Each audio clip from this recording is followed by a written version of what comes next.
successes of the Wilhelm Homeland Security Task Force, which is based here in Atlanta but covers all of Georgia. The Wilhelm HSTF was established pursuant to President Trump's Inauguration Day executive order protecting the American people against invasion. I would like to invite Special Agents in Charge Brown and Schrank to speak about the organization and the objectives of the HSTF, and then U.S. Attorneys Keyes, Heap, and I will each talk about a few of the cases that are underway in our respective districts, each involving significant seizures, some of the fruits of which are displayed here in front of me. The multi-agency collaboration at the federal, state, and local levels, and the transnational nexus to all of these cases. We'll then each take a couple of questions before breaking out into separate groups. And with that, I'd ask FBI Special Agent in Charge Brown to introduce the HSTF model. Thank you, Jay. Good afternoon. Thank you for being here. I'm Paul Brown, the Special Agent in Charge of the FBI's. My niggas turn shooters. All my ops turn rats. Proudly announced establishment of Atlanta. All my niggas from the Uda. All my niggas turn shooters. All my ops turn rats. All my niggas turn shooters. On the internet, you ain't been a threat. You been stuck in a computer. Show me the proof. All my niggas turn shooters. All my niggas from the Uda. Welcome to the Uda. All my niggas from the Uda. All my niggas turn shooters. You already know the vibes, man. We back, man. Nasty one right here that we got right here. Rapper Future's friend, FBG Casino, his bro, has been arrested right now. 21 keys of fentanyl, 380,000 was seized, and a straps was seized. All right. It's a lot going on in Atlanta. We've seen a lot of Ricos going on as of late. What does this mean for Rapper Future? With the close connection that FBG Casino, aka Rico, has to FBG and to Future, what could this mean for the both of them? Now, salute to that. Let's get into what this whole thing is about. Let's just listen to what the news is talking about, what the press conference, the press release is talking about, and we're gonna get into a little breakdown, man. Salute to everybody. I drop likes, I hit the polls, and yeah, man, this is a crazy situation. The objective of the Homeland Security Task Force is to eliminate the presence of cartels, foreign gangs, and transnational criminal enterprises from the United States. This is not business as usual, but will allow us to extend our reach, share intelligence in real time, and target threats at every level. The Homeland Security Task Force represent the power of partnerships at the federal, state, and local level. It brings those resources to address threats more effectively than any can alone. This brings a whole of government approach to protecting our communities. The Homeland Security Task Force will absorb key components of the Organized Crime Drug Enforcement Task Force, which has now been retired, to include the Organized Crime Drug Enforcement Task Force, the Strike Force's infrastructure, partnerships, and funding. The Homeland Security Task Force model will provide coordinated coverage across the nation with the task force in every state and Puerto Rico. These task forces will leverage the resources of the United States intelligence community to enhance our investigations. The cartels and transnational criminal organizations have enabled violence to intrude in our communities by flooding them with violence and drugs.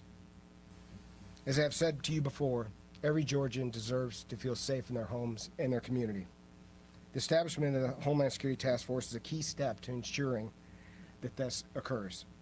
Within only a short time, the task force is already making an impact, and you'll hear about that from the United States attorneys shortly. I'll now be followed by Homeland Security Investigation Special Agent in Charge, Stephen Schrank.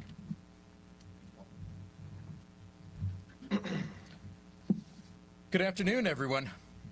Thank you for being here today as we announce the launch of the Homeland Security Task Force Network here in Atlanta, a city that is known for being central to our mission in protecting communities and the dangers posed by criminal cartels, foreign gangs, and transnational criminal organizations.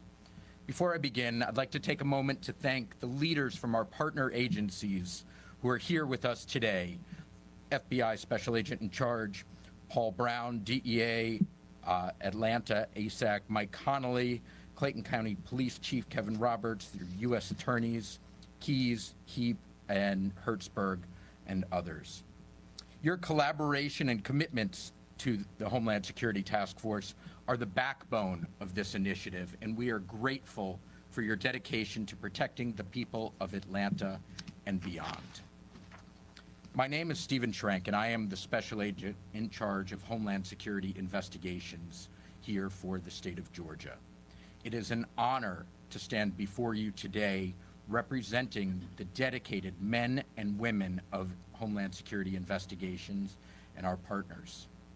The HSTF that we are here to talk about today is built on collaboration, on partnership, and bringing together federal, state, and local resources to dismantle public safety threats and eliminate the presence of criminal organizations that threaten our state and neighborhoods. This is about protecting lives and ensuring that families in Atlanta and across the region live without fear from criminal enterprises. Atlanta has been designated as a core city within the HSTF network. A core city serves as the central hub for operations, for intelligence sharing, and coordination with enhanced resources and personnel to lead the fight against transnational organizations. Atlanta's strategic location and Salute to everybody that's watching this, man. It's a tragic situation for FBG right now. You already know when the feds get to looking and peeping around your fence, you already know, you never know what they can discover, right? A lot of people are saying, based upon how all of the recent RICOs and the different things that Atlanta has been doing to clean up their city, some people are saying that this could be a drastic thing for Future. They could be wanting to snoop in his backyard now. You know what I mean? We're not pushing none of these lines upon Future, but this is a scary situation. You know what I mean? He has a deep tie to Future, and you already know when it comes to the sources, they look at the people that's the rapper, the artist, or those kinds of people as the source. So, you know what I mean? What do you think? Did hear about them trying to tie things to 4PF. Little Baby even changed the name of his label as well. Goes to show. What do you think this means for rapper Future? This is what's the scary thing. diverse community make it a critical focal point of these threats and our responsibility for protection. HSTF really represents a new era in Homeland Security. By integrating personnel, resources, and intelligence, we are creating a unified system to disrupt and dismantle organizations involved in human trafficking, drug smuggling, weapons trafficking, and financial crimes. This approach ensures that law enforcement agencies work together seamlessly. The success of HSTF depends on the strength of its partnerships. Participants in the Atlanta HSTF include Homeland Security Investigations, the FBI, U.S. Customs and Border Protection, the Drug Enforcement Administration, Alcohol, Tobacco, Firearms and Explosives, Internal Revenue Service, Criminal Investigations, and U.S. Marshals Service, just to list federal agencies on top of many state and local law enforcement agencies that are vital partners. Together, we are combining expertise, resources, and intelligence to protect our communities. But this success depends more than just on operations. It depends on trust. Trust between agencies, trust with our partners, and trust within our communities that we serve. The HSTF is committed to accountability and transparency, working hand in hand with local law enforcement, community leaders, and residents, the people that we're to protect. But this isn't just about responding to crime, it's about preventing it. Together, we are taking the fight to these criminal organizations and ensuring they can no longer harm our communities. By sharing intelligence, analyzing data, and enhancing collaboration, we will stop these criminal networks before they can cause harm, before kids are exposed to drugs, prevent tragic overdoses, or innocent victims falling victim to gun violence. The rollout of the HSTF in Atlanta is a major step forward in our fight against transnational organized crime. The HSTF is not just a task force. It is a commitment to the people of Atlanta and beyond that we will protect their families, their neighborhoods, and their future.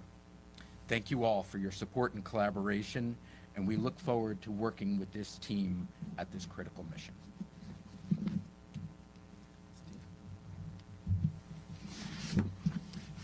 Good afternoon. I'm Will Keys, the United States Attorney for the Middle District of Georgia. When I speak with the public, they're often surprised to learn that the communities in the Middle District of Georgia, like Thomasville, Albany, Columbus, Valdosta, Macon, and Athens, the drugs that show up on the streets there are coming from the cartel. It's coming from these organizations. And that's the pattern. That's the flow of drugs that we're talking about. It's coming from the cartel and these organizations. It's coming from a source coming into the country and then distributed on a local level in these communities like Athens, like Macon in the Middle District of Georgia, hitting the street and then being distributed by gangs and local distributors. And that flow of drugs, that's not an opinion, that's a fact. You can trace the pattern, and that's how drugs flow through our community. And so these drugs like fentanyl, heroin, cocaine, they poison our community, but they have second order effects and spillover effects like addiction, like overdose, like violent crime in our community. And this is not a good look for Future, though. For Future to be associated with FBG Casino, this is not a good look for Future. You know what I'm saying? This is not a good look for Future. You know, some of the specifics of this case right now, or what this case will be. Charges, like they said, possession with the intent to distribute fentanyl, which is federal, and the seizure, like they said, when they seized the 21 kilos of fentanyl and roughly about $380,000 cash, and they recovered a Glock 19. They also recovered a money counter and sealing equipment. The agents say that one brick had a Louis Vuitton stamp on it and some cash, and that was found in a designer bag. You know what I mean? Hence, that's why they've been circling out this bag right here to show that he was in possession of the bag as well. You know what I'm saying? That's not a good look. You know what I mean? That's not a good look. Also, you know what I mean? They said before the raid, Casino has long, let me just go through a couple of notes that I had taken down so that we could probably just get to a breakdown, right? They said before the raid, Casino has been long publicly associated with Future and his connections with the music and past appearances. They said multiple outlets identify him as Future's brother or a close associate, and shows a long-standing ties to Free Benz and to Future. Now, on November 14, 2025, the raid, the arrest, this is the reported date. They said the federal agents, FBI and DEA and task force agents partnered, executed a search warrant at a rental home, Airbnb, in Forest Park, Clayton County, Georgia. Prosecutors say that Rico, this is, I guess, his first name, FBG Casino, attempted to flee through a side door, but was detained. And then that's when the seizure of the 21 keys of fentanyl, the 380,000, and the firearm and the money counter and the sealing equipment came out of that warrant service. Now, November 19, 2025, the federal court appearance of FBG Casino, a co-defendant, he has a co-defendant named David Estevan Montillo Diaz. Damn, bro, they tying him to the tails, and the man name is Cansanera. Not a good look. Oh, no, you can't be serious. That's some bullshit right there. Look at me, sound like he with the scar tails, and that's just me allegedly, homie. You know we got to bust out 1, 2 allegedly. It's late, bro. I'm from New York City. It's 1 a.m. in New York, homie. I ain't in the Sunshine State. What happened? Chill. Look, right? So they said Estevan Montillo Diaz appeared in federal court and faced criminal complaints alleging the conspiracy to distribute fentanyl. The complaints carry severe federal penalties, including a mandatory minimums. They go into the mandatories and the minimums there. I could click on that and let you know. November 21st, 2020, November 21st to 22 of 2025, the DOJ press coverage, the U.S. Attorney's Office, Northern District of Georgia, posted the criminal complaint press release summarizing the arrest, item seized, and that the defendants are in custody and presumed innocent on pending trial. Major outlets say that the reported facts added some context about the design of packaging and the location being an Airbnb style rental. Let me see if there's any other specifics that I got here for you. Hold on, wait, because we're gonna get into the reading of that too, though. Yeah, it's crazy, man. This is a nasty situation, but we've seen that Atlanta is doing a lot out there, man. You know what I'm saying? They locked up Cash Out and his moms. You know what I'm saying? They ran down on them for the two Ricos, ran down on them. Young Thug got away by the hairs on his chinny chin chin. Most definitely got away by the hairs on his chinny chin chin. You see, they try to do some things with him. And now we got this now. You know what I'm saying? We got FBG Casino. But like I said, his long-standing ties with Future is not a good look for Future. We understand how the feds go, man. When they get to running around and fishing in the bushes, we never know what they can find. When they start getting devices, you know what I mean? All kinds of devices, man. You never know what's on devices. You never know. You know what I'm saying? So this could be a bad situation for Future. It is, but it could be a worse situation. We don't know. I will be getting it. Let's listen to a little bit more what the feds and the fuzz is talking about. I do got some reads, and I got his channel. I do got his page I want to go through, and we could check out some photos and some videos from FBG Casino channel. You know what I mean? I seen him with some pictures from like Scooter, RIP Scooter, and things like that, man. So we're gonna get into that, man. Let's get into it. The individuals who profit the most from that distribution are often not in our country, and they're profiting, making the most money out of it. That's the problem. And so we're here together to talk about the solution, which is what you just heard from FBI and HSI about, which is Homeland Security Task Forces. And what we're talking about that is that it's a joint effort, federal, state, local, multi-agency. As you know, crime knows no jurisdiction. There's no boundary. Cartel doesn't care about what state it's operating in. They're there to make money. And that's why we're all here together. And that's why we'll work across borders, outside the United States, across districts, across the state of Georgia, in order to bring these individuals to justice. And when necessary, we'll extradite those individuals from the countries that they're operating in and bring them to Georgia to prosecute them here so they face justice. And I have one example I'd like to give of some early success of these Homeland Security Task Forces. On August 26th, I stood in a parking lot. Y'all, you know I don't want to slow y'all up. I don't know, because there's some people saying this is brother, some people saying this is friend, some people in the chat saying this is brother. Regardless of the fact, we know we bros, man. Your person ain't got to be blood to be your brother, though. And the close connection to Future with the feds buzzing around there, I just don't think it's a good look for Future. Tell me what y'all think about that, man. Do you think that this could be a shaky situation for Future as well? Even though we know that him and Montiel Diaz, Esteban, whatever the case, been caught up in this situation. Hopefully Duke ain't no cartels. Hopefully your Code D ain't in the cartels. That'd be crazy if your Code D's a cartel member. That'd be nuts. Let's get back to it. At about 4:30 in the morning, surrounded by many people here, as a takedown of a cartel organization was happening in Athens. I had several hundred law enforcement officers very early prepared to go out and execute search warrants in order to bring individuals to justice.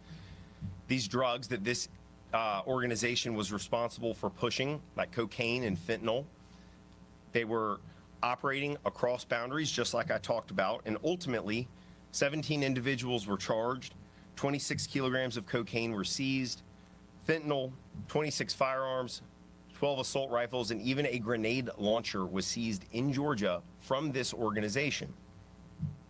And it was great to witness the bravery and professionalism of agents and law enforcement officers bringing these individuals to justice.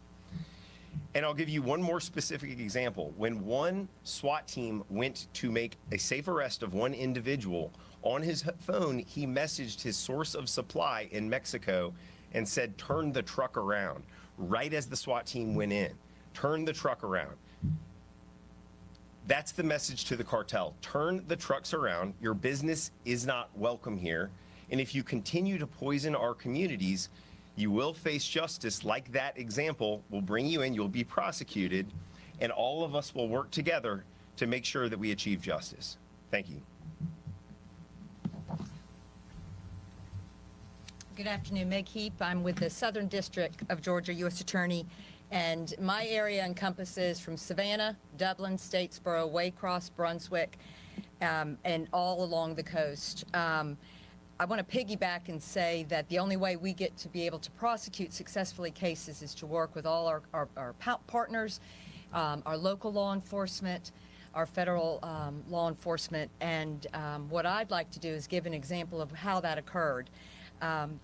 We had officers with the Pierce County Sheriff's Office in South Georgia investigated a case and discovered 40 to 50 acre plot of land, 11,000 marijuana plants with an estimated street value of over $20 million. Farming equipment was also found. The investigation showed that the property, the equipment, were all paid for in cash. 4 Chinese nationals were found to be operating the equipment and growing the marijuana plants. The property was purchased by a Chinese national from New York who has since fled the United States. We believe back in China. We have issued warrants for him. We did arrest the 4 that were on the scene at the time. An investigation showed that more property had been purchased in Brantley County.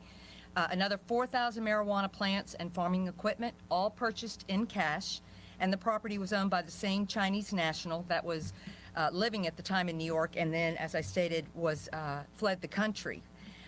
We also seized, forfeited 75 acres of land and a commercial building connected to the criminal organization through different civil proceedings. And it was through the coordinated effort, and that's part and parcel of what we see. We cannot do it without our local law enforcement. Many times they're the ones who alert us, then the DEA got involved, and it was working with our local agencies and our federal agencies. We were able to investigate and then arrest those people that are bringing drugs, and they're using that money, and the money is not staying here. It's being sent to different places, and people are being harmed. I was very honored to come up here and join my fellow partners here. We're very serious. We're serious about attacking the crime that is infiltrating and existing in the state of Georgia. The only way you do it is working together, and so thank you very much.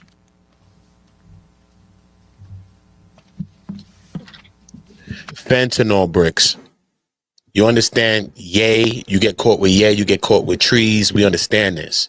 But you getting caught with 21 fentanyl bricks. You already know, son. You don't even have to have that much Fenty to get thrown down and up the river. Do you think that he got a chance of beating this, getting out of this situation? 21 bricks of Fenty, homie. Straps, 21 bricks of Fenty, you trying to flee, everything else that's going on in this situation. What do you think FBG Casino's chances of beating a case like this, a RICO indictment like this one? What do you think? And they're tying it to the cartels. I don't want to say the name. And they trying to tie it to the cartels. That's not a good look. That's not a good look. Let's get back. As Special Agent in Charge Brown alluded to, we're here to talk about, for the Northern District of Georgia, the material that's in front of me here today. This all comes from an operation that occurred last Friday in Forest Park, Georgia, where FBI and DEA agents assigned to the HSTF arrested 2 men, Rico Deville Buice, aka Casino, and David Estevan Montillo Diaz. Defendant Buice was caught fleeing from an Airbnb rental where agents were executing a federal search warrant. Buice was carrying a rubber-banded stack of cash, about approximately $4,000, but a lot more banded cash, approximately $380,000 worth, was found inside the home, along with approximately 21 kilograms of suspected fentanyl, a money counting machine, a vacuum sealer used to package bricks of illegal narcotics, and the Glock 19 semi-automatic pistol that's on the table. Because just 2 milligrams of fentanyl is a lethal amount, 21 kilograms is enough fentanyl to kill millions of people. and its street value is nearly $500,000. Diaz, the second defendant who's charged in this case, is a Southern California resident with no ties to the Northern District of Georgia. He was inside the Airbnb house when agents arrived. We believe that Diaz's connection to California is significant because we know, as mentioned earlier, the Mexican drug cartels smuggle fentanyl into our country over the southwest border. Here, the work of the HSTF in just a single night took millions of deadly doses of fentanyl off the street, denied the cartels more than $800,000 worth of drug proceeds between the cash seized and the value of the fentanyl seized, and led to the arrest of the two men who now face the prospect of life imprisonment without the possibility of parole. This is just the latest of many successes of the HSTF here in Atlanta.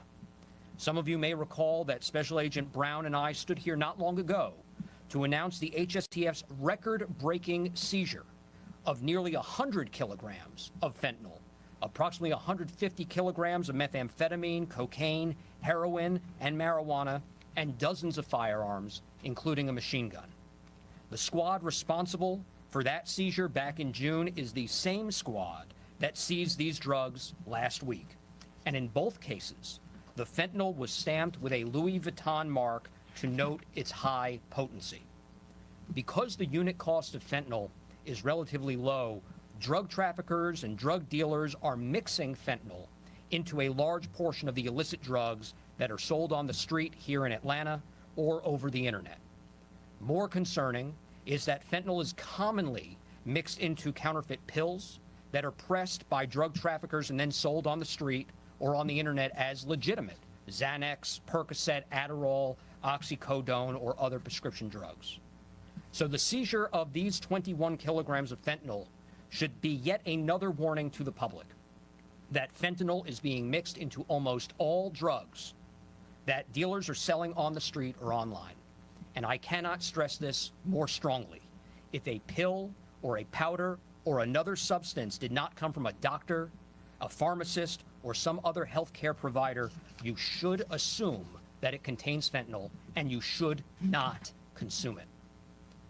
The establishment of the HSTF is paying dividends in and around Atlanta. As directed by the president, federal law enforcement agencies are working together as part of a single team. That's the model. But more importantly, they are supported by state and local partners. Here, for example, the Clayton County Police Department, that provide continued and critical assistance with the mission. As for Buice and Diaz, they both remain in federal custody pending detention hearings next week. The prosecutors handling their cases will soon seek grand jury indictments to hold them accountable. We're going to be pulling up the pacer. And with that, we'll take a couple of questions as a group before breaking out into breakout sessions as discussed before. Discuss how long you all have been working on this particular investigation and how these suspects, defendants, can find your radar. For that, I'm going to yield to my colleague, Assistant United States Attorney Thomas Forsyth, who's prosecuting the case. Thank you. This investigation is still ongoing, and so there are a lot of things that we are not going to discuss. But there have been a significant amount of work put into what happened on Friday night, what was seized, what you see before you. Let's get into this. Let me show you something. Let's see exactly what this thing is all about. Boom. Hold up. Let me pull this up so y'all can see this real quick. All right. I think this is it. Should be it. Yeah, I think this is it. Dang. Can you see it? All right, cool. Let me zoom it. Let me put myself on the screen with y'all. Hold up. This is the actual pacer. So we're going to see exactly what this whole thing is about. Salute to everybody. Make sure y'all all dropping the likes. Hit the poll, though. Let me know what y'all thinking about it. Hold on 1 second. Boom. Let me put myself on the screen right there. Boom. So let's just take a little once over on this and just see what it's all about. It's 10 pages on the complaint itself. All right. We already know his name is spelled like this, like juice, but it's pronounced Buice. So Rico Deville Buice, aka FBG Casino.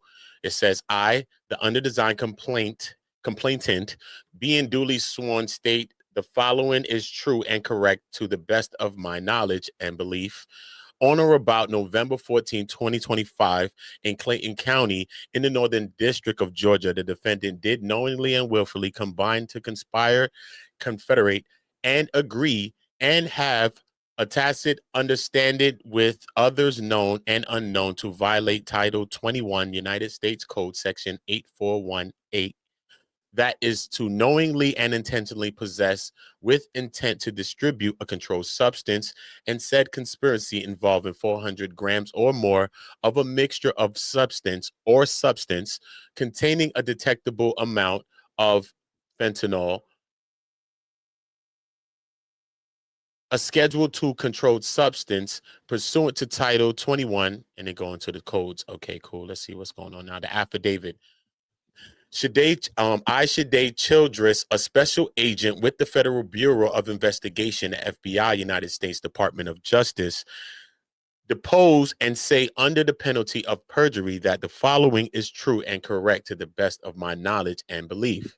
The introduction. 1. I submit this affidavit in support of an application for a criminal complaint against the following person, Rico Deville, aka FBG Casino.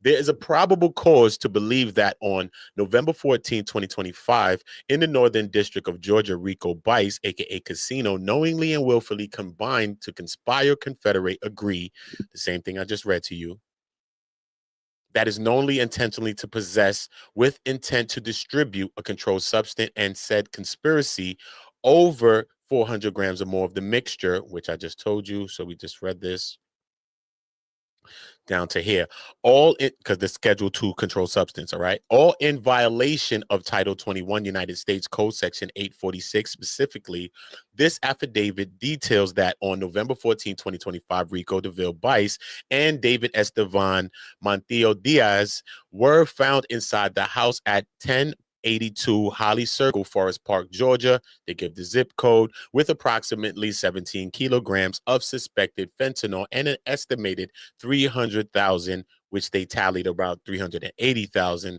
in U.S. currency.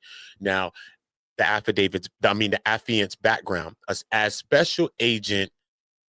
As a special agent with the FBI agency, I am an investigative or law enforcement officer of the United States within the meaning of the 18 U.S.C. 2510(7). Therefore, I am empowered to conduct investigations of and to make arrests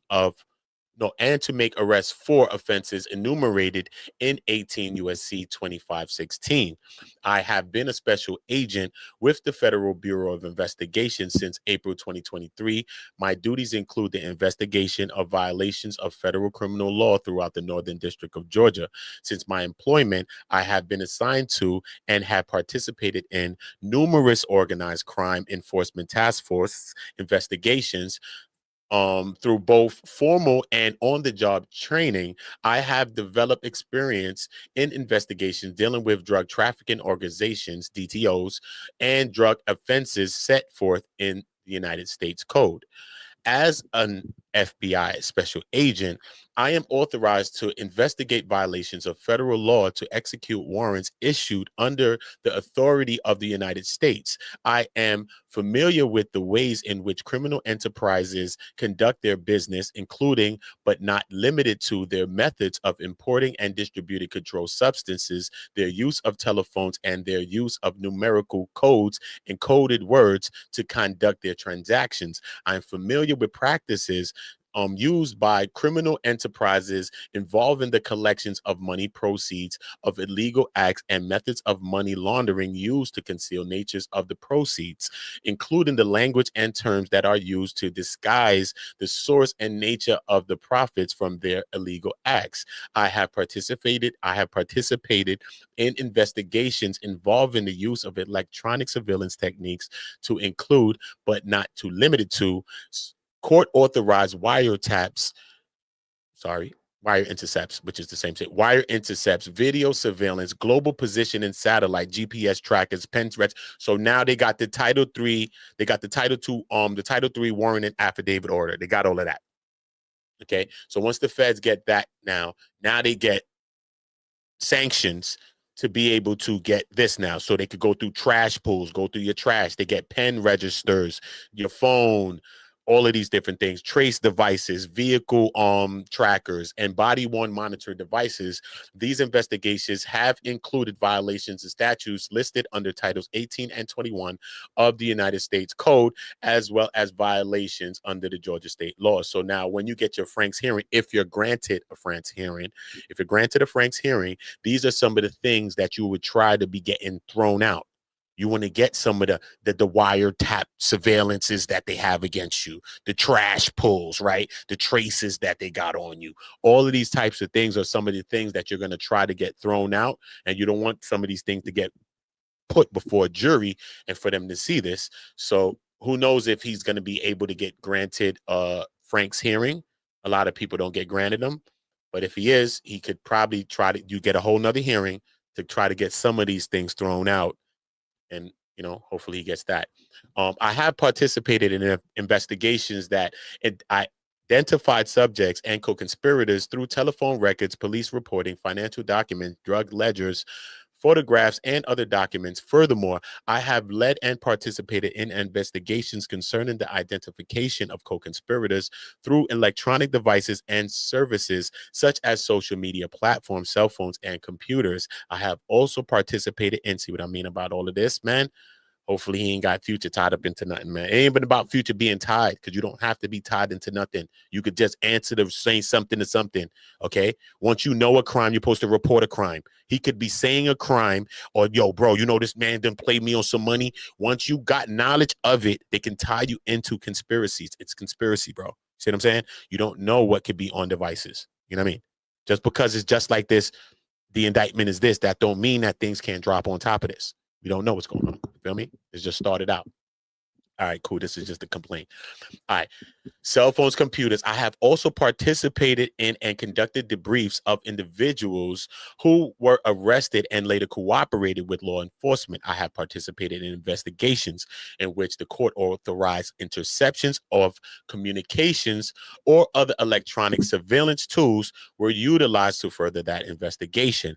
Now, based on my training and experience and conversations with other law enforcement personnel, I have become familiar with methods utilized in criminal enterprises. I know criminal enterprises often require the use of a telephone facility to include various messaging platforms installed on the telephone facility to negotiate times, places, schemes, and manners for illegal acts and for arranging the disposition of proceeds from the illegal acts. Now, from my training and my experience, I know that it is common for co-conspirators within the DTO, the Drug Trafficking Organization, the DTO, to use multiple vehicles to transport controlled substances to make drug deals or to transport controlled substances to stash houses. I know that vehicles will sometimes be utilized to stash the controlled substances in hope to evade law enforcement from detection.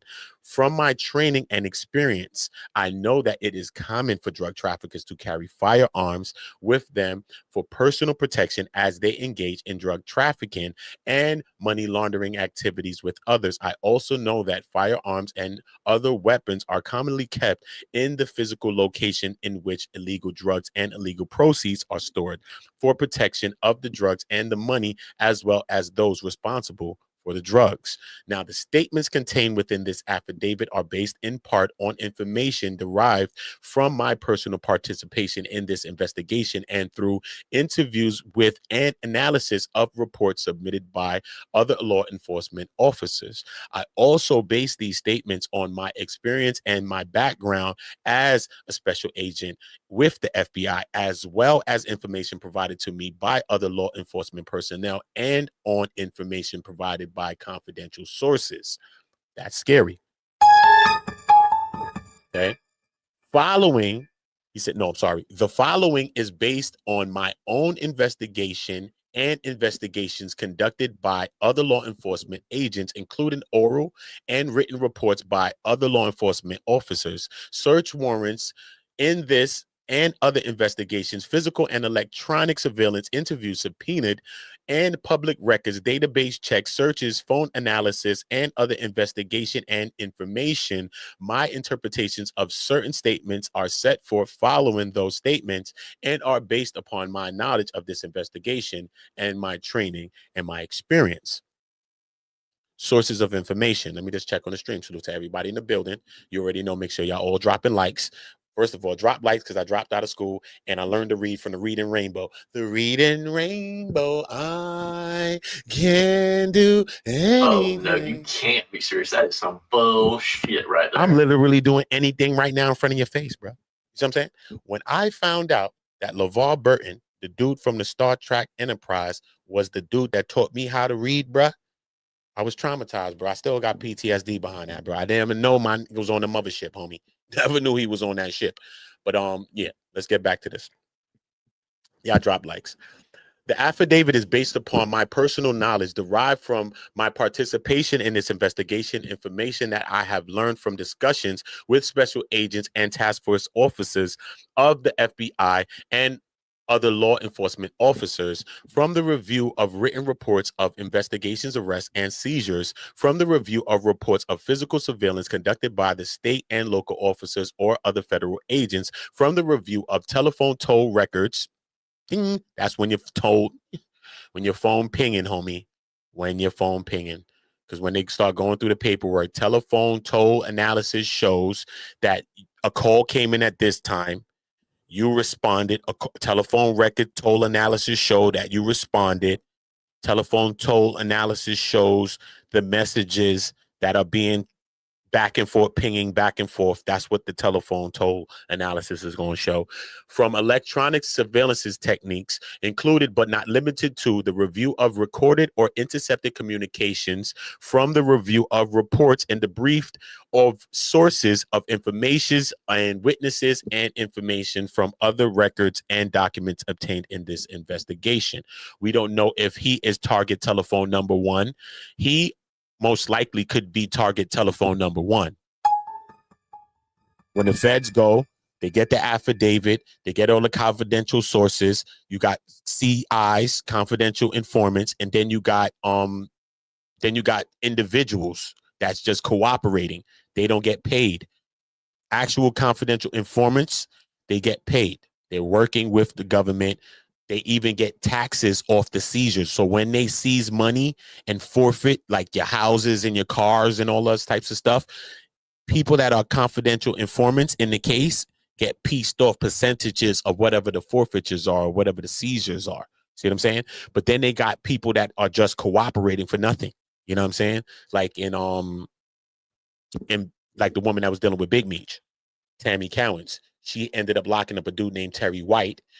This is her first time. When she ended up working and flipping on Cuffy Gatlin, she was paid at this time. But the first time she set up a guy that she was in a relationship with. His name was Terry White, a big dude from Atlanta. He was getting money out there. And she set him up at first. You feel me? And when she set him up, she ended up getting paid, even though she wasn't on the books to be a paid informant. She got piece of it because they said her information was just so vital to the situation and to the case that they ended up giving her a percentage. You see what I'm saying? So once they tally up all of these people, hold on, let me get back to the case. Where's that? Cool. All right, information and obtaining an investigation. All right, cool. Unless otherwise noted, wherever. Everybody don't know about cases and stuff, so I just try to explain things because different people watch it. Sometimes people message me and ask me stuff because I've been covering cases on my channel for a while. All right, so to whoever knows, you know what I mean, y'all just bear with me. Wherever in this affidavit, I assert that a statement was made, the information was provided by another law enforcement officer who may have had either direct or hearsay knowledge of the statement, to whom I have spoken or whose report I have read and reviewed. Such statements are stated in substance unless otherwise indicated. Wherever in this affidavit I state a belief, such belief is based upon my training and experience and the information obtained through this investigation. Because this affidavit is being submitted for the limited purpose of seeking the requested criminal complaint and arrest warrant, I have not included each and every fact known about this investigation. Now, probable cause. On November 14, 2025, at approximately 10 p.m., FBI, 10 p.m., they ran down. Whew, that, you know, they usually be running down in the morning. Yeah, they got them off guard.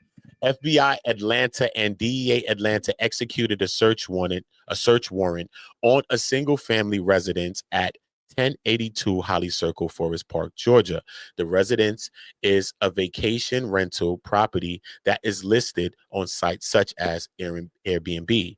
Before executing the search, agents saw two vehicles parked in a driveway, one of which, a 2023 Rivian bearing Georgia license plates, whatever, was parked under the carport and is registered to FBG Casino, Rico, at an address in Atlanta, Georgia. The second vehicle was a white four-door sedan that was occupied by one male who was in possession of a metal, but whose exact involvement is still being investigated.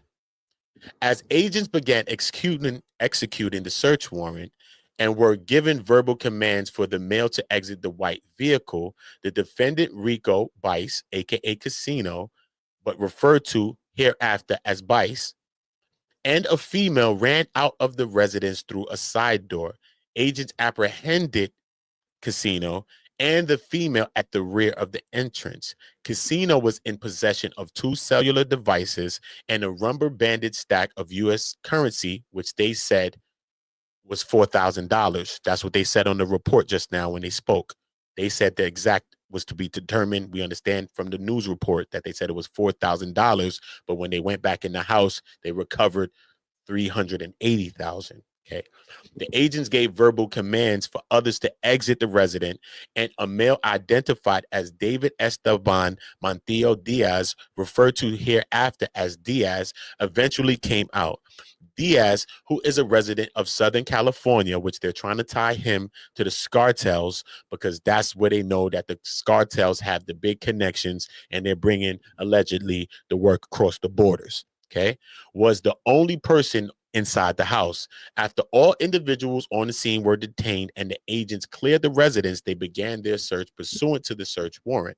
In plain view throughout the kitchen area, on the stove, and in a black duffel bag, the agents found an estimated total of 17 keys of suspected Fentanyl in the form of kilogram-sized bricks, as well as an estimated 300,000 in U.S. currency in a cardboard box. Based on my training, okay, this is how it looked. Okay, let me screenshot this. See what I mean? This is why I try to get to the work for y'all like this. I haven't been live that much, but when I'm live, this is how I'm doing it, bro. I ain't really with the fluff, homie. You know what I'm saying? You ain't seeing all of this like this.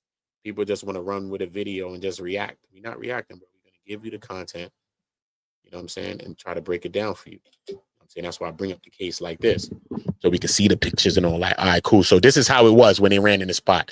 They was hot. Then you ran out the crib, bricks on the stove. Bruh. How you leave the oatmeal on the stove, homie? It's crazy. Look. And then they got the bag. So this is the bag that was in there, and a bag of Funyuns in there too, bruh. Funyuns, you getting a bad name. This is a nasty situation, though, man. This is a nasty situation. Then they ran down on them at night. They would have never thought it would went down at night. You usually would think that when them people run down, whether state, local, or whatever, you always think that they're going to run down on you in the morning time, 6 a.m., 5 a.m., you know what I'm saying? So I know they caught them seriously off guard. Look at the money was in the box like that. Cash out, homie. Cashing out. Cashing out in the box like that, bro. It's crazy. And experience this amount of Fenty is intended for distribution, which, my opinion, is substantiated by the large amount of currency that was found in the residence. Agents found 3 or more rubber-banded stacks of U.S. currency in a bag belonging to FBG Casino. When an agent asked Casino to whom the bag should be given, he first said to his mother, and then he claimed it was not his. Oh,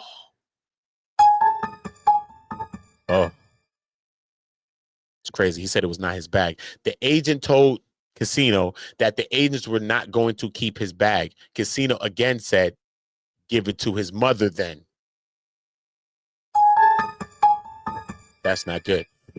For the agent's safety, they did not open the packaging to all the kilogram bricks of suspected fentanyl, but they were able to see through the packaging that some of the kilograms appeared to have a purple tint.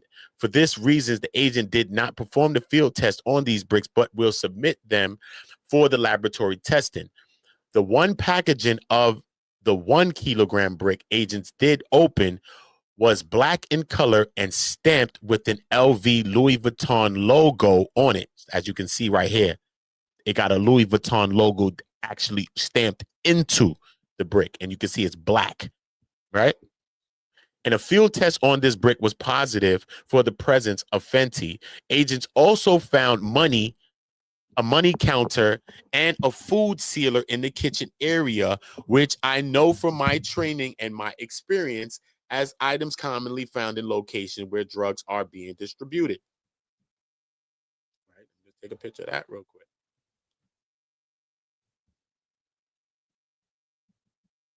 That's crazy. Let's take a picture of that.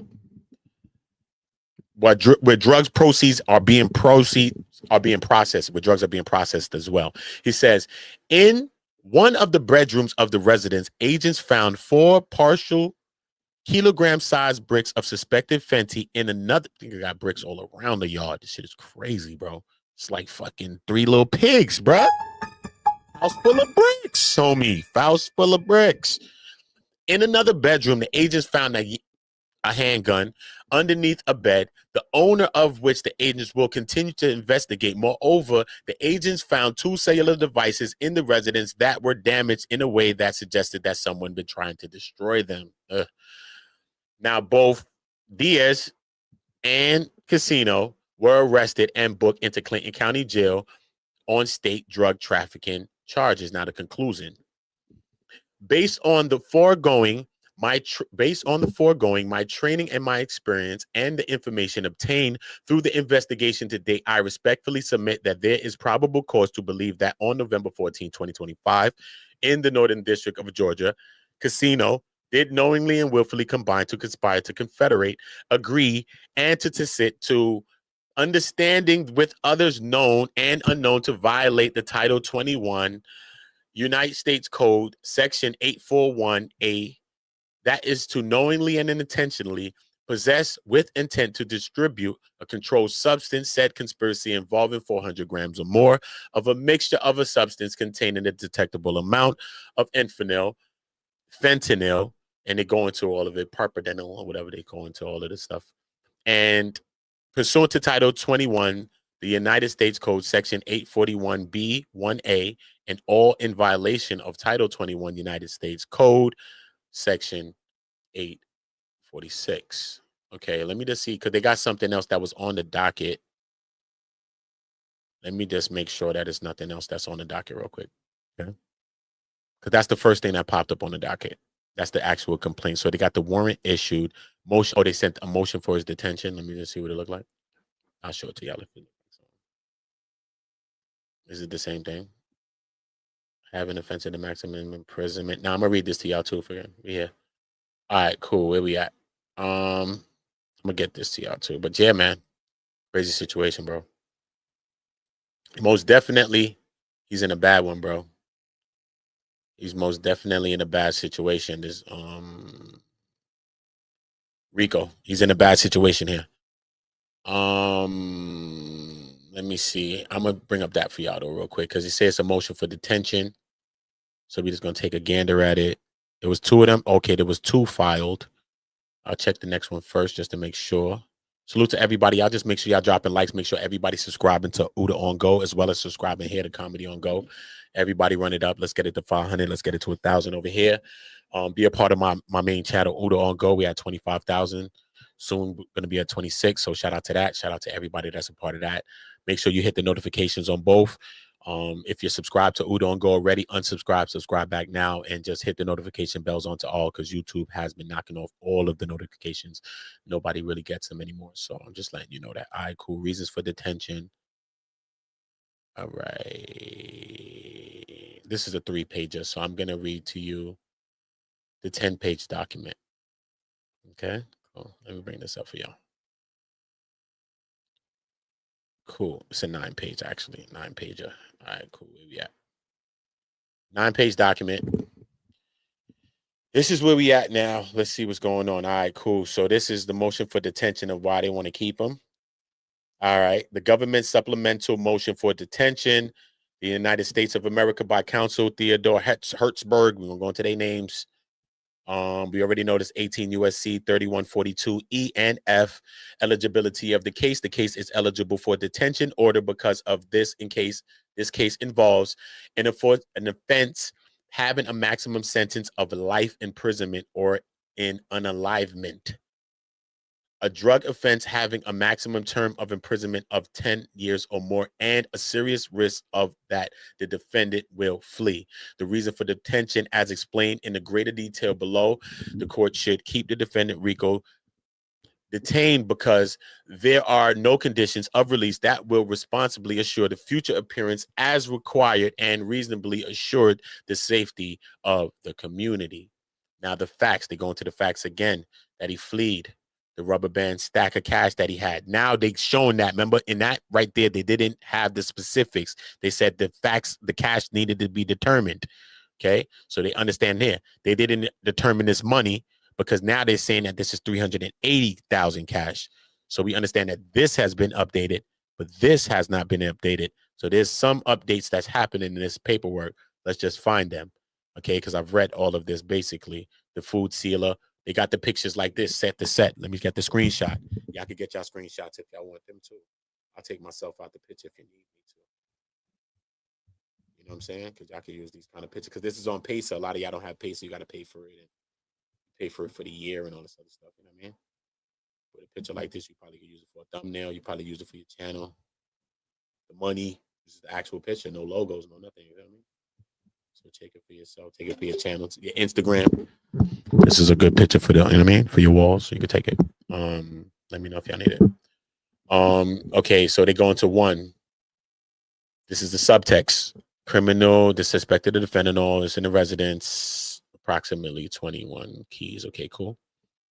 In the Goyard bag. That was the Goyard bag that we was talking about. So it was, they said it was a Louis Vuitton bag, but they're wrong because it was a Goyard bag. So the Goyard bag is correct.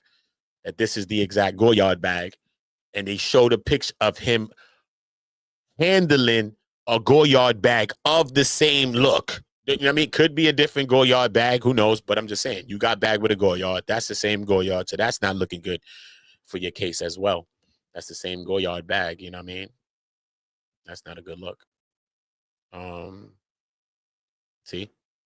You got him in the Goyard bag. I could get y'all screenshots if y'all need them.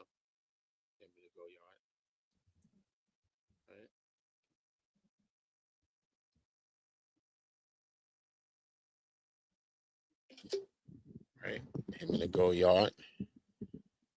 Right, boom.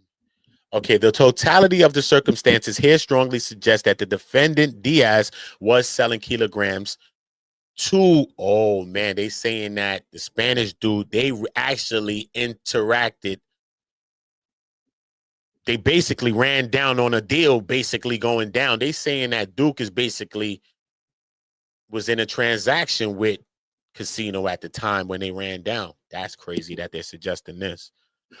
Let's read this again. The totality of the circumstances here strongly suggests that defendant Diaz was selling keys of Fenty to Casino. Defendant Diaz is a resident of Southern California, and it is highly unlikely that someone would travel to Atlanta, Georgia from the Southern California to purchase the keys of bricks of Fenty, which typically come across the southwest border of Mexico. Moreover, the defendant Diaz's criminal history, which include 3 arrests for, let's see what they're for,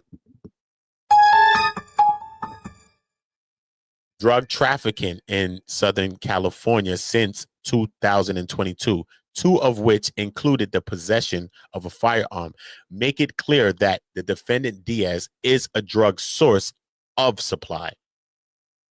So the defendant Casino, a resident of Atlanta metropolitan area, had a rubber band bandit stack of 4,000 cash in his pocket and 80,000 in the rubber banded stacks of cash in his designer bag inside the house. So that's the 80. So there's 300. So that's how they totaled that to 380,000 now. Okay, now we get it. He had 4 in his pocket. He had 8K in the bag, in the go-yard bag, and 300K in the box. Cool. The stacks were consistent in appearance with the rest of the rubber banded stacks of cash in the box in the kitchen. So this is how they tie that money that's in the house to being your money. Because even if you try to say, because at first, remember they said, yo, who we give this bag to or something like that. And he was like, yo, give it to my mom. But then he was like, nah, it ain't mine. But then they said, yo, man, we don't plan on keeping this bag. Then he said, yo, give it to my mom. Stuff like that, right? So now they're able to kind of tie it to you because it's consistent. Same rubber bands that's on this, the same rubber bands, you know, even if it's not, they're going to tie it in this way. Cool. Based on the amount of Fenty and its kilogram brick form, the defendant Diaz was not selling personal use amounts of Fenty. So this, they're ruling out that you saying that you're using this for your own self when people say they on drugs and it's my habit. And even if the defendant, Casino, was only buying a few keys of Fenty, it was distribution and not personal use quantities. Therefore, based on these combined facts, it logically follows that the defendant Diaz was the fentanyl source of supply in this transaction and that the defendant Casino was buying keys of Fenty for local distribution. Moreover, as the defendant Diaz appeared to be the only person staying in the vacation rental, it appears that he was trusted enough by whomever he was working for or with to be responsible for the 21 keys of Fenty, valued at approximately $483,000 and approximately $380,000 cash that was in the house. Now, they said, according to the agents currently selling, a brick is selling for approximately $23,000 in the metropolitan area right now at the moment. So that's another subtext. So it's good to know that. The defendant Buice involvement with approximately the 21 bricks and the 380,000. Now they've totaled the money. Now we understand in cash is alarming and significant threat to the public safety because only 2 milligrams of Fenty is a potentially fatal dose. And these 21 kilograms could represent the dependent on their purity as many as 10.5 million fatal doses. It would be difficult to find anyone today who is unaware that fentanyl kills tens of thousands of people of all ages in the United States each year. Knowing, damn, man, it's crazy what they did, man. Fentanyl, bro, it's not yay, it's not nothing else. Even dope and all that, they'll get at you for some dope. But just fentanyl, we know what they're trying to do with fentanyl, bro. They're trying to get this up out of here, bro. It requires a distribution level of disregard for human life for anyone to engage in the illicit traffic and or sale of fentanyl. Such a person poses a danger to the community by putting profits before people, while law enforcement has not yet determined to whom the firearm in a search residence belong. The added danger of a weapon in this drug trafficking scene only increases the government's concern for the public safety should the defendant Casino be released from custody. I wonder how they're going to charge the weapon, because there's a couple ways they could charge the weapon. Because now this weapon is not just a weapon. It's not just a gun charge. This is a federal gun charge now. Because, you know, being in the streets and being in the state or whatever the case, you get a gun charge like, oh, yeah, you're facing a year, you're facing 5 years or something like that. This is not that. That ain't this. This is in the commission of a drug trafficking offense. Okay. So this weapons possession can be charged in a couple of ways, how they can charge this weapons possession. But it's going to be a weapons possession in the furtherance of a drug trafficking offense. So this is a whole different type of gun charge. Okay. Whole different type of gun charge. You could get 10 years for this, for the gun. In furtherance of a drug-related trafficking crime. You could get years like that for a gun. You don't have to use it. You don't have to squeeze the trigger. You don't have to do nothing. You don't have to threaten nobody with it. You don't have to show it. You don't even have to show it. Just because I possess it, okay? Let's say they didn't know. that I possessed the weapon because I got to throw it out and they locked me up for this whole RICO and this whole thing's going on, but they never knew about the weapon, right? But then my co-defendant starts to telling and he starts talking and he says, yo, man, which I didn't know is that he had a gun the whole time. And when we had, now I'm still getting charged with the gun, even though it's a ghost gun, even though the gun's not there, I'm still going to get charged for the weapon, right? And you're still going to get, depending on the two ways that they can charge the weapon. And I'll go into it if you want me to break that down for you too. Yeah, so this is not good too, that they have a weapon too as well. The defendant Buice's criminal history. Okay, they're going to go into his history. Casino is 41 years old and a criminal record extended back almost 24 years with felony convictions for drug possession and possession of weapons during felony offenses. The defendant, hold up, let's go into this first. Let's read the subtext. The value is the $23,000. We understand that. 4, they said 21 kilograms is equivalent. Okay, cool. 21. Oh, man. Okay, cool. 21 million milligrams. That's how come they're saying that's how many people could be unalived by each fatal dose. It is possible that these convictions fell under Georgia's first offender designation, but additional research is needed to verify such. Okay. First offender. Do you think he could fall under that? Don't know. Let's see his criminal record. Defendant Casino has been arrested more than 25 times for felonies, misdemeanors, probation violations, and failures to appear for crimes involving drug possession, burglary, theft by receiving stolen property, willful obstruction of law enforcement, driving on a suspended license and registration, driving under influence, and abandonment of a child. That one's crazy.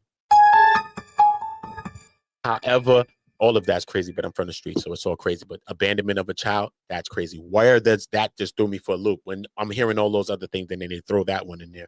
That one was just crazy. However, many of these arrests did not result in formal charges or convictions. Nevertheless, the defendant Casino's frequent contact with law enforcement during all of his adult life is concerning to the government, and with his previous failures to appear, the government has no confidence that the defendant Casino would remain law-abiding or appear for future court hearings should he be released from custody.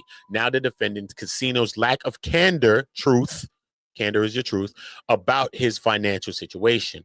Now, defendant Casino works in the music business under the stage name Casino, despite his claim that he only makes $2,166.67 a month as a studio manager at 5 Star Studios. The defendant Buice, aka Casino, has previously been referred to as the CEO of record label Free Bands Entertainment.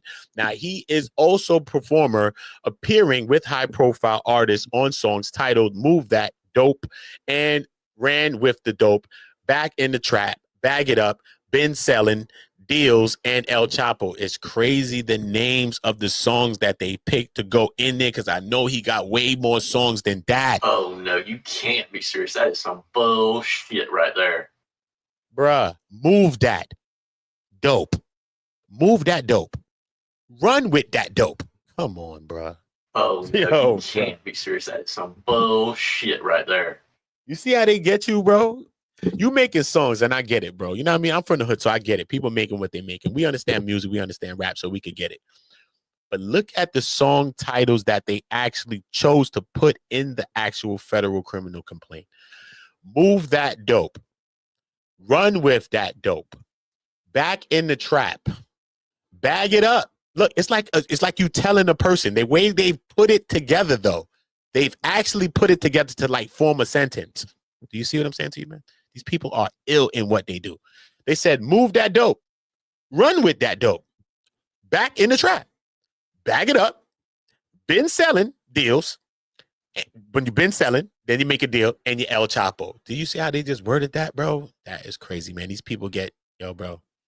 It's crazy how they tie it up. The government is concerned that the defendant Casino has not been forthright with the court about his financial situation. For example, the website of the complex he claims to live in shows that an apartment of his unit size rents for, hold up, let's see what the Free Band's CEO, is he the CEO? They got that. Even if he's not, they got him as it. Approximately $2,000 each month. So the apartment where he's staying, basically, they saying is listed as approximately $2,000 each month. Nearly all that he claims to make. The address the defendant casino provided as a secondary location he could live with the mother of his youngest child is the address at which law enforcement records show that the defendant casino has been currently living, or at least until recently. That Atlanta resident is nearly 12,000 square feet in size and valued at approximately $4 million, purchased in 2020 for $2.8 million. This same address appears on the defendant Buice's driver's license, and he has registered 3 vehicles in his name at the same address in the last 6 months. That's crazy how they tie you in, bro. A 2023 Rivian R1's SUV, which the defendant drove to the November 14, 2025 fentanyl transaction, a 2023 Mercedes-Benz CLA sedan, and a 2020 BMW SUV. His willingness and incentive and means to flee. Just days ago, on November 14, 2025, the defendant casino fled from law enforcement when they were executing a search warrant, trying to escape responsibility for the criminal activity in which he was engaged. Facing a 10-year mandatory minimum prison term gives the defendant casino more than enough incentive to flee or fail to appear for court. Moreover, he has previously shown a willingness to not appear for court hearings and to violate the terms of his probation. The government is concerned about the defendant casino's lack of transparency with the probation about his financial situation, which is a factor to be considered in determining his detention or his release. In addition to his criminal history, it appears that the defendant casino has the financial means to flee the jurisdiction if he chooses to do so. Now, the rebuttal presumption. The United States will invoke the rebuttal presumption that no condition or combination of conditions will reasonably assure the appearance of the defendant casino as required and the safety of the community pursuant to 18 U.S.C. 3142E3. The presumption applies because there is probable cause to believe that the defendant casino committed a drug offense having a minimum term of imprisonment of more than 10 years. The United States will not invoke the rebuttal presumption that no condition or combination of conditions will reasonably assure that the safety of any other person and the community pursuant to 18 U.S.C. 3142E2. Now, in conclusion, based on the totality of the circumstances, the United States does not believe that there are conditions that will reasonably assure the community's safety from the defendant casino's fentanyl trafficking, or that will reasonably assure the defendant casino's appearance at future court hearings should he not be held in custody. Therefore, the government respectfully asks the court to order the defendant casino to be detained or remanded, basically in court. And they go into it. So respectfully, this is so they ain't got no judge on this yet, but they got the U.S. Attorney Thomas Forsyth. Yeah, Thomas Forsyth. Yeah. Bad situation for bro, though. Tell me what y'all thinking, though. What y'all think about the situation? Y'all get in the comments, man. Bad situation for FBG Casino, man. But could this lead to a bad situation for Future? That's the question. We already know when the feds start looming through your backyard, when they start going through devices, you never know what they can find when they go through devices. You've seen that in the case. Cuffy Gatlin. I mentioned this case a lot because I was covering this case on my channel. Cuffy Gatlin is the guy that was claiming that Big Meech snitched on him. He still feels this way. But it's not put in the paperwork that Big Meech snitched. You know what I mean? Tammy Cowens, who was with 50 doing the BMF series, she's the one who got Big Meech tied all into the paperwork. You know what I'm saying? She got his name tied all into that. She's the one who said all these things. You know what I'm saying? I had so much of the paperwork at the time. I don't know if this was it at the time. Is these things it? Nah, this was in it. Man X and all that, but whatever. But we understand, like, even in that case, all right. So he was set up in a conspiracy by Tammy Cowens. She set him up in a conspiracy. After she set him up in a conspiracy, the government got the affidavits, which was all of her words that she said. She tried to go against these things that she said, though. Everything that she said was how they got the warrant. That's how they got the Title III affidavit warrant.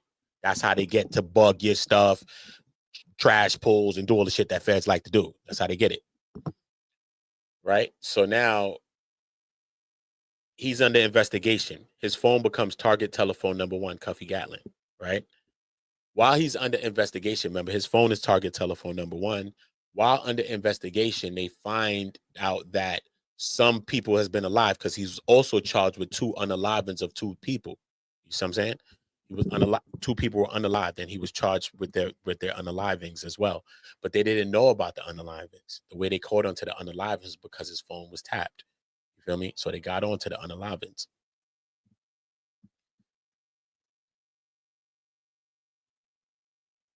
We don't know what they got in computers. We don't know what they got on phones. You know what I mean? Most likely he ain't got Future tied into any of this. So I'm not leaning that Future would be. Why would Future be tied into something like this? But for Future's name to be involved in this alone, because he is close to Future, this is not a good look for Future. You know what I mean? This is not a good look. Future's a person that's more off the radar. We was hearing some of these things in relation to Lil Baby, especially after Young Thug. Like I said, so much so, Lil Baby even changed his name of his label. You know what I mean? And even got a lot of people, especially from Atlanta, thinking about, you know, because when you're growing up and you got your hood and you got your name of your clique, and then you go up in the industry, you got the name of your clique. You know what I mean? Like YNW or whatever the case may be. But now, just because you got the name of your clique and then you go into the industry, now they could tie that in. You know what I mean?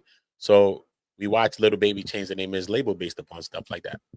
You know what I mean? Is it relevant? Is it not? You let me know. But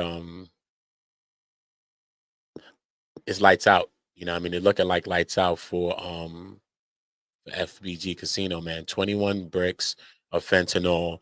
It's looking like, the way they saying it, Diaz is the source of supply. You listed as a trafficker.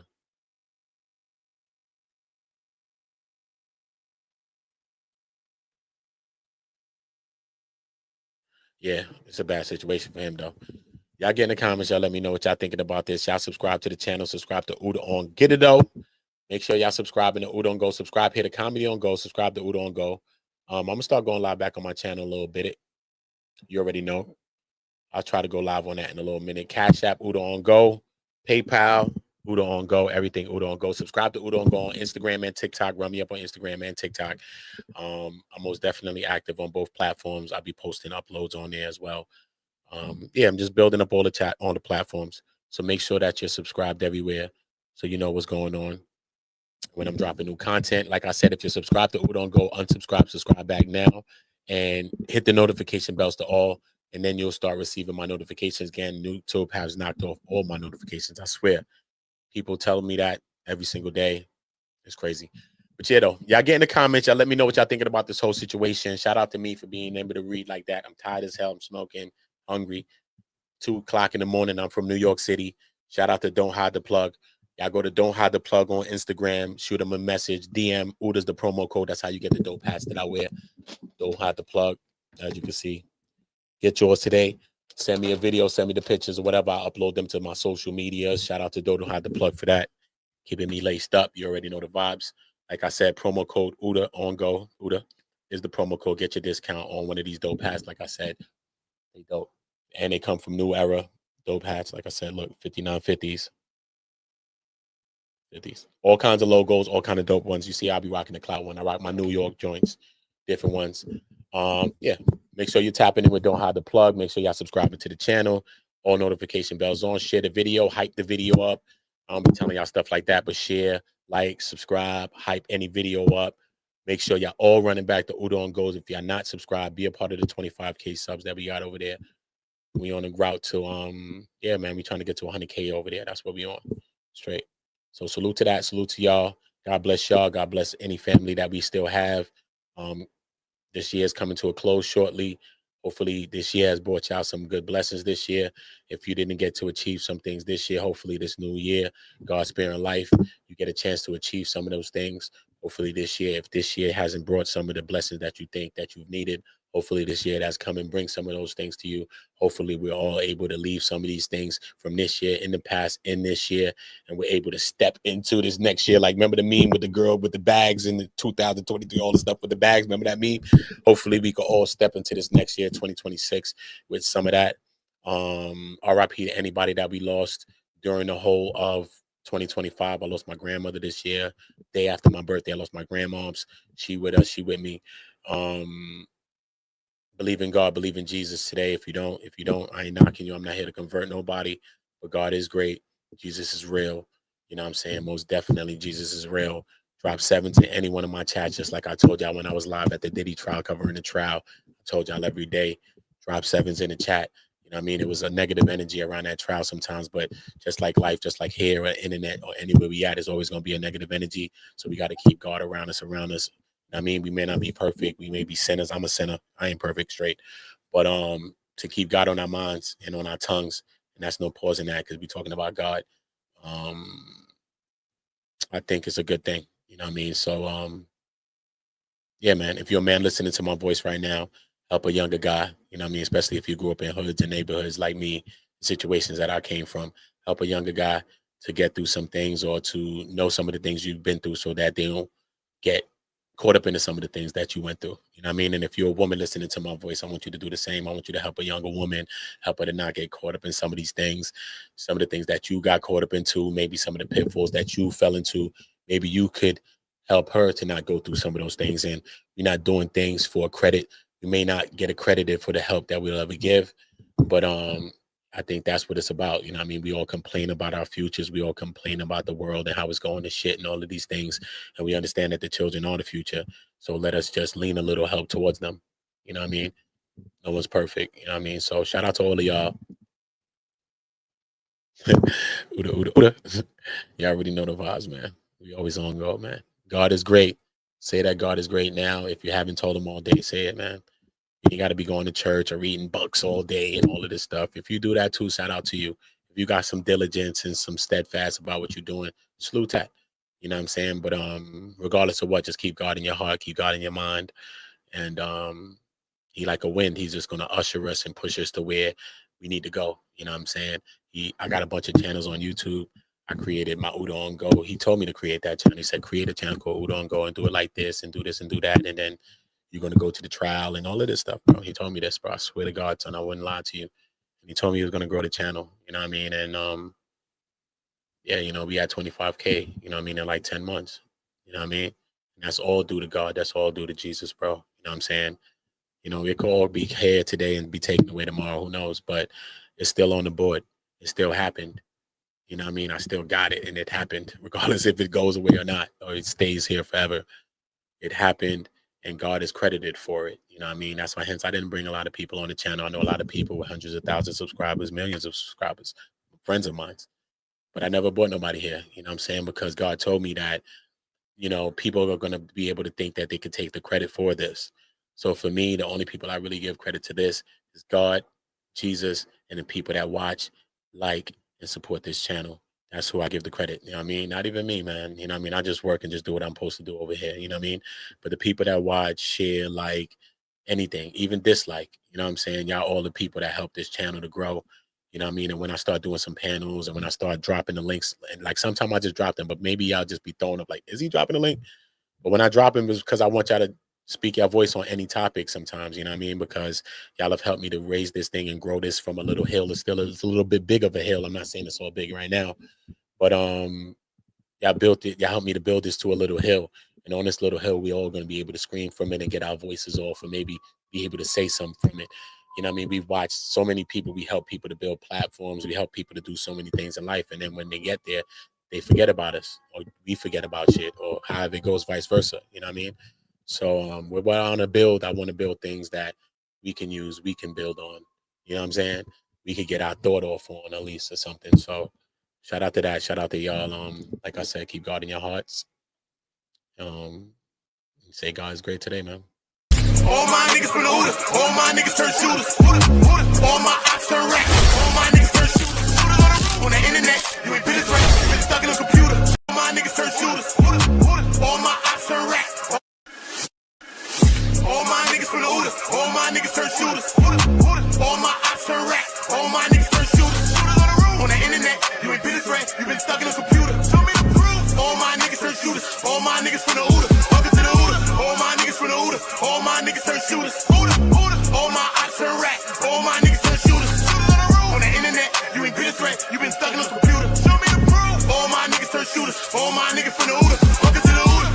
my niggas insane. They tryna catch a mistake. Young niggas putting in pain. It in the game, all for the game. Niggas ain't playing for nothing. Went in school, laying in bang. My little nigga kill my little nigga. Full-time job not to kill niggas. Jump off the porch of the field, nigga. You was in the house, I'm a field nigga. No fuck boys around real niggas. Been a drug dealer since a little nigga, Sick of the kilo, they'll kill a nigga. Fuck how you feel, nigga. To get some kilos, I'll kill a nigga too. Throw that rock like I'm Montana. Good head, raise my antennas. G49, not San Fran. Beat the box with my bandana. Then I dip set like I'm Santana. I'm in UK like that Montana. She bring me money, you press her. You got a jug and finesse her. I give a dick that'll change your life. You leave a change on the dresser. Shorty, a wetty, a wetty. That pussy ready, get ready. Don't wanna get ahead of my